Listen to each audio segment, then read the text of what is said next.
கொடூர மீறல்கள் நிகழ்ந்தன என்ற உண்மை ஐநாவின் புதிய அறிக்கை மூலம் நிரூபணம்.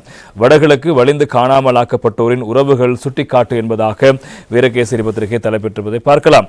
இதுவரை காலமும் பல்வேறு தரப்பினரால் மறுக்கப்பட்டு வந்த பாலியல் வன்முறைகள் உள்ளிட்ட மீறல்கள் உண்மையிலேயே நிகழ்ந்திருக்கின்றன என்ற உண்மை ஐநா மனித உரிமைகள் உயர்ஸ்தானிகர் அலுவலகத்தின் புதிய அறிக்கை மூலம் நிரூபணமாகியிருப்பதாக சுட்டிக்காட்டிய வடகிழக்கு வலிந்து காணாமலாக்கப்பட்டோர் உறவுகளின் சங்கத்தின் செயலாளர் லீலாதேவி இவ்வறிக்கை அடிப்படையாக கொண்டு நடவடிக்கைகள் மேற்கொள்ளப்பட வேண்டும், முன்னெடுக்கப்பட வேண்டிய அடுத்த கட்ட நடவடிக்கைகள் தொடர்பில் சம்பந்தப்பட்ட சகல தரப்பினரும் ஒன்றிணைந்து ஆராய வேண்டும் என வலியுறுத்தியிருக்கிறார். ஐக்கிய நாடுகள் மனித உரிமைகள் உயர்ஸ்தானிகர் அலுவலகத்தின் கீழ் இயங்கி வரும் இலங்கை தொடர்பான பொறுப்புக்கூறல் செயற்திட்டத்தினால் தயாரிக்கப்பட்டு வந்த இலங்கையில் மோதல்களின் போது இடம்பெற்ற பாலியல் வன்முறைகள் தொடர்பான பொறுப்புகள் பற்றிய நாங்கள் அனைத்தையும் இழந்துவிட்டோம், நீதி கிட்டும் என்ற நம்பிக்கையை கூட இழந்துவிட்டோம் என்ற தலைப்பிலான 30 பக்க விரிவான அறிக்கை கடந்த செவ்வாய்க்கிழமை 13ஆம் தேதி வெளியிடப்பட்டது.